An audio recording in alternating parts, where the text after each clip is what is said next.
फिर Roman Reigns और CM Punk का मैच हो चुका है ऑफिशियल, लेकिन अगर आपको याद है तो रोमन रेंस ने प्रोमो में एक बात कही थी कि सीएम पंक के कुछ शब्दों ने उनकी लाइफ हेल बना दी थी।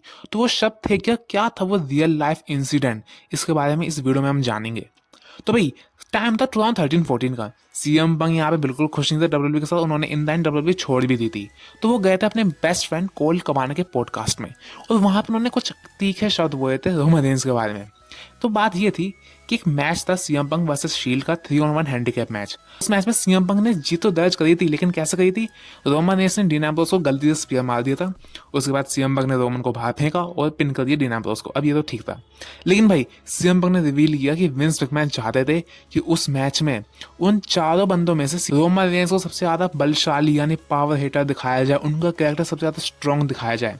और जैसी ये बात मार्केट में आई, रोमन रेंस जो कि एज अ बेबी फेस पहले से ही किसी को पसंद नहीं आ रहे थे, उसको कह सकते हैं आर्टिफिशियली पुश कर रहा है फैंस पे, और फैंस हो गया टर्न। आप इसको एक एग्जांपल से समझो, कोडी रोड्स का handicap match against Roman Reigns, John Cena और द रॉक। आपको कैसा लगेगा जब कोडी रोड्स इन तीनों को हरा देगा?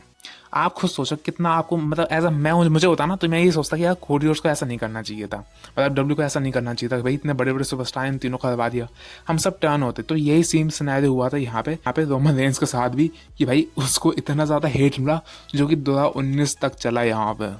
और एक और रीजन है सीएम पंक का। अब सीएम पंक की बात ये थी कि जब सीएम पंक वापस आए हैं डब्ल्यूडब्ल्यू 2023 में, तो रोमन रेंस ने खुद कहा कि भाई डब्ल्यूडब्ल्यू ने सबसे पहले रोमन रेंस से पूछा था कि उन्हें कोई दिक्कत तो नहीं है, सीएम पंक हम दोबारा साइन कर लें। और ये चीज़ सीएम पंक को अभी भी पसंद नहीं आती है, क्योंकि यार ईगो क्लैश है, भाई ईगो क्लैश है। सीएम पंक जो रोमन रेंस को खुद डब्ल्यूडब्ल्यू में लेके आया है, उससे पूछा जा रहा है कि सीएम पंक हम दोबारा साइन करें कि ना करें। आपको कैसा लगेगा, आप खुद बताओ। मैं अगर आपको एग्जांपल दूं ना, तो मान लो रोमन रेंस ने पिछले 4 साल में कंपनी को कैरी किया, और वो कुछ चीज़ें होती हैं जिसकी वजह से रोमन रेंस को कंपनी से जाना पड़ता है बाहर। अब भाई आ जाते हैं कोडी रोड्स। अब कोडी रोड्स ने पिछले 2-3 साल में वर्क किया है, अब रोमन रेंस को डब्ल्यू दोबारा साइन करने वाली है, लेकिन भाई डब्ल्यू पूछते कोडी रोड्स से कि उन्हें कोई प्रॉब्लम तो नहीं है, कुछ चीज़ें हुई हैं उनके बीच शायद। तो भाई रोमन रेंस का कैसा लगेगा उस टाइम पे, ये सोचो कि भाई मैंने कंपनी को कैरी किया इतने साल तक, और वो कोडी रोड्स से पूछ रहे हैं कि भाई मुझे साइन करना चाहिए कि नहीं करना चाहिए। और तीसरी चीज़ ये है कि भाई रोमन रेंस को एक कतई पसंद नहीं है, क्योंकि उसे ही पता है जो वो आज है ना ट्राइबल चीफ, वो सीएम पंक की वजह से ही है। क्योंकि रोमन रेंस को एज अ बे फेस जो हेट मिली है, उसमें काफ़ी बड़ा हाथ सीएम पंक का ही रहा है, उस खासकर कोल्ड कमाने के इंटरव्यू का।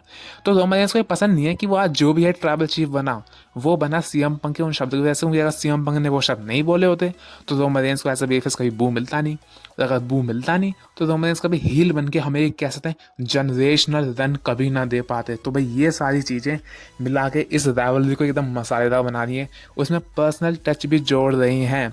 तो इसी वजह से राइवलरी स्पेशल है। और मुझे डाउट था कि राइवलरी कैसी होगी, लेकिन भाई जो प्रोमो वर्क दिखाया ना उन्होंने, जो चीज़ें यहाँ पे इंक्लूड करी हैं, मैंने अब आपको सारा एक्सप्लेन किया, और मुझे जाके कितनी खुशी मिल रही है यार, कितनी औसम होने वाली है ये राइवलरी। होपफुली कम से कम रोमन रेंस 12 एपिसोड है रो के रेसलमेनिया से पहले एटलीस्ट, तो कम से कम यार भाई तुम 8 या 10 में तो आ ही जाना। होपफुली आ जाएंगे 8 या 10 में रोमन रेंस भी। तो बाकी तो मैं एक्साइटेड हूँ इस मैच के लिए। आप क्या सोचते हो, रेसलमेनिया में कौन जीतना चाहिए मैच, रोमन या टीम सीएम पंक?